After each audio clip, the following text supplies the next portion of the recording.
দেখো আমি এবারে বেশিরভাগ চন্দ্রমল্লিকা সব প্যাকেটেই লাগিয়েছি।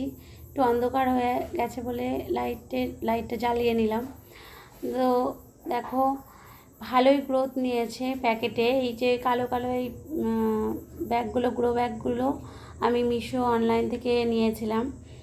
তো বেশ ভালোই গ্রোথ, মানে ব্যাগগুলো বেশ অনেকটাই মাটি ধরে।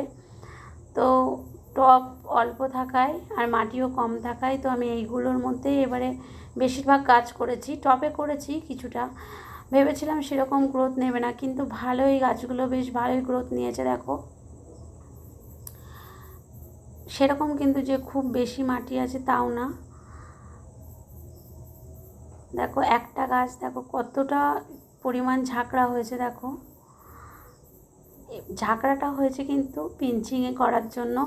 পিঞ্চিং না করলে কিন্তু চন্দ্রমল্লিকা এত ঝাঁকড়া করা যায় না।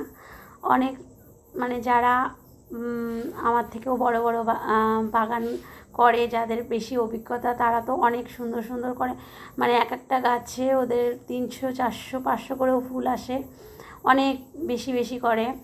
তো আমি যেরকম সাধারণ নর্মালভাবে যেটুকু পারি সেটুকুই করার চেষ্টা করেছি আর তোমাদের সঙ্গে শেয়ার করলাম।